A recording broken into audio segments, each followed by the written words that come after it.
Medicine Hat's true colors shone through as several cultural groups converged on the Esplanade for a night of teaching and celebration. On April 29th, Samus Immigration Services hosted the 4th annual Shine Show, which is a celebration of the culture in our local community. It's also a celebration of the International Day of Dance. So we've invited different cultures to attend and to demonstrate their cultural dance and music. Specifically for this year's Shine, they'll be introducing their international musical instruments. Members from the First Nations, Filipino, Colombian, Scottish, and African communities took part in the event, representing just a small portion of Southern Alberta's diverse population. We have a large immigrant population in Medicine Hat, and I think when we think back, we're all immigrants to this nation unless you're First Nations. So understanding each other's heritage and embracing each other's cultures creates a unity within our community that I think is extremely important. The girls have two different varieties of dancing, known as fancy and jingle. And I will be dancing what is known as the grass dance and the chicken. Particularly the one that I'm doing, the grass dance, was meant for the growth of the grass back then. It was so that we'd have a good hunt for the buffalo, so they get big and fat for the grass, and the grass would grow very well. And this is a spiritual dance, a healing dance actually. And the other dance, is the fancy dance, was a entertainment kind of dance. You know, it's just something that people performed, and was a healing, spiritual, and also medicine dance. The contradanza was created by European colonists and Africans and Aboriginals from Colombia during the colonization. This type of dance was performed during religious holidays.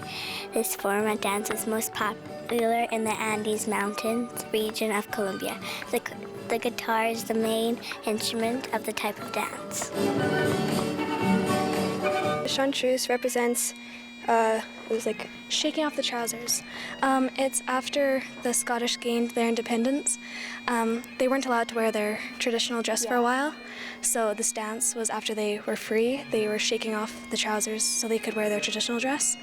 So the last step is them rejoicing and happy.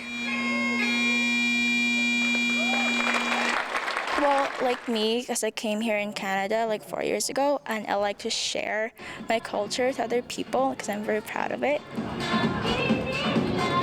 It really shows a lot of strength and determination to do all these dances, and it's a lot about pride, I guess. It is good to be in Canada to see other people's cultures.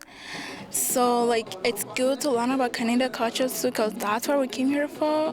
So yeah, it's good to learn about different people's cultures so they will learn about our culture, Canadian and stuff. So we explain to people how our culture is and kind of get the stereotypes out of the way and show what we really are, because some of the stereotypes can be good and some are bad, and we don't really like the bad ones. So basically important because we want people out there to know that our culture is still alive, and it's still thriving, and it's up to that point where we need to express as much as we can, because it's a dying culture, and we need everyone to know that this culture is originated from this area. This is what made us, and this is who we are, and this is what we express. Leslie says the work done by Samus Immigration goes far beyond the annual event, which acts as a catalyst to see community members come together year-round to celebrate the rich and diverse culture we have in Canada, and in particular in Southern Alberta.